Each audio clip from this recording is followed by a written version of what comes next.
And welcome back. Today I got something very interesting here for you travel enthusiasts and even people who aren't traveling as crazy as I am, but they need a good Wi-Fi, a portable travel Wi-Fi. If you guys are brand new to the channel, consider subscribing, and if you're a returning subscriber, welcome back.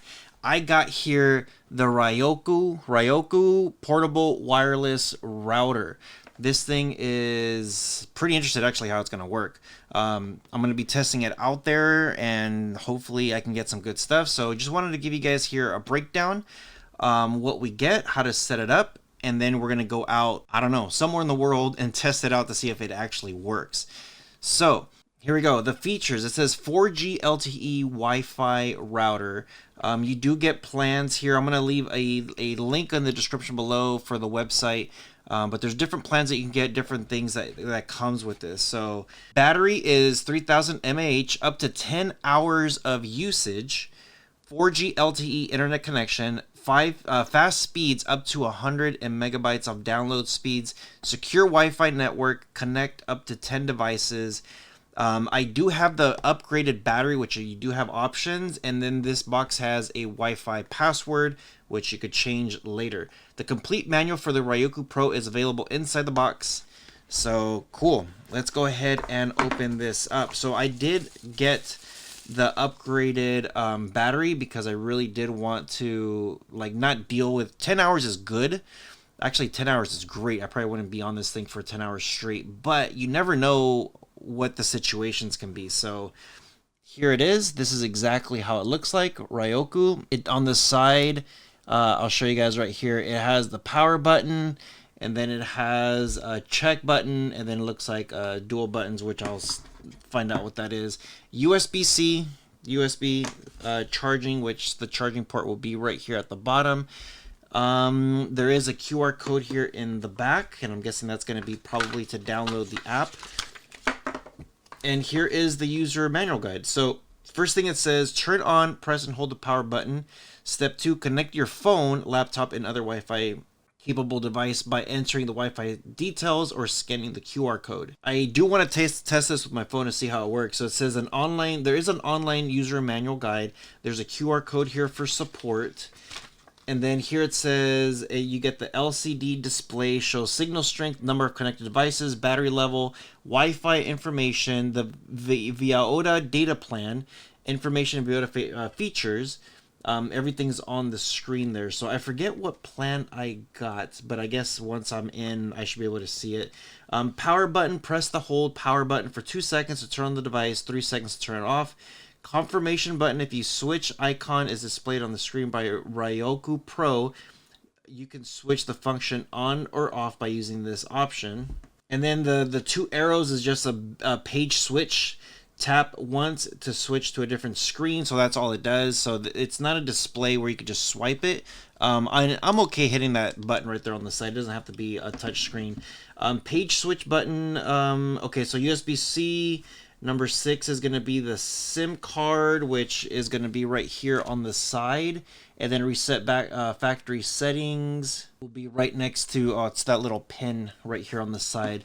So logging into the web management page, it says ensure that the network connection between Ryoko Pro and the device which you plan to log into the web management is normal. If you are not connected to the Ryoko Pro, you will not be able to access the website.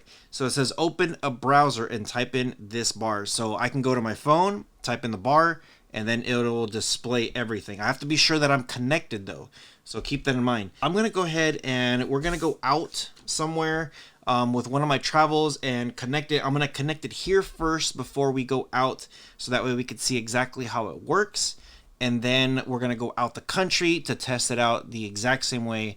So yeah, let's go ahead and do that now. Okay, so here we go. Let's go ahead and set this guy up. I got it all charged up, and it should be fairly straightforward when it comes to setting up this device. So step 1 on this thing is going to be locate that power button right here and then just hold it until it turns on. Okay, so now once you have the Ryoko logo there, we're going to put it down here for a second, and I got my phone, that way we could connect to it. It says, step 2, connect your phone, laptop, and other Wi-Fi capable devices by entering the Wi-Fi details or scanning the QR code. So right now, when I do turn it on, it says waiting for network, plan info, and it says contact Ryoko support via this link. So it has a link there. So it's doing its thing while it's activating it here. So there is a QR code also in the back that you could scan. And then here on the side, there are some buttons. So the buttons right here, when you click on it, I'm not gonna show you guys this, but it does have the name of the Wi-Fi, the passcode, and there is a QR code there. So you could scan that, and then there's also a thing that says vital features, got ad blocker, data saver, and content control. So what we're gonna do is we're gonna go ahead and scan the code and see how easy this is. Now, when you do click on it, or when you do scan that QR code, all it does, it just opens up your Wi-Fi, and then it just starts scanning and looking for the link. So here it is, Ryoko, and it has the name of my Ryoko, and then I'm gonna put the passcode, and that should be it. It says my features are all turned on, everything is good to go. I'm gonna go ahead and do a Wi-Fi speed test, and I like to go to speedtest.net to see how well it works. Now, one of the things is you might get an error code here that says contact the support team. For mine, it does say contact Ryoko support via this link. So it says go to there, and it says support.viota.com, and that should be pretty much it. If you hit that little plus sign here, that little check mark there in the middle, that kind of like tells you some other stuff. It says your SIM card provider does not support plan info.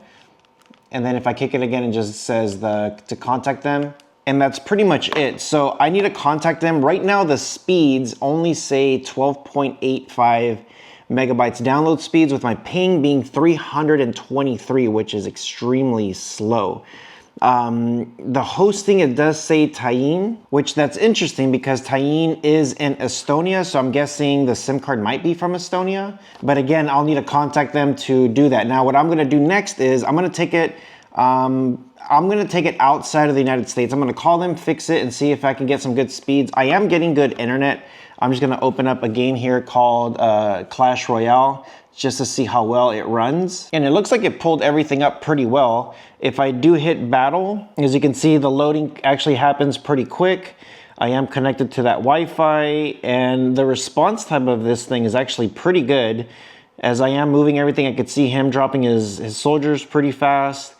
Yeah, so even though the speeds are really slow and the ping was extremely high, everything is still running pretty smooth. The other test I'm gonna do is I'm gonna go ahead and open up YouTube. I think the biggest thing is when we want something like this and we're traveling, we want to be able to see something that actually works when we're either streaming or going on social media apps. Checking emails and stuff like that's gonna be super simple.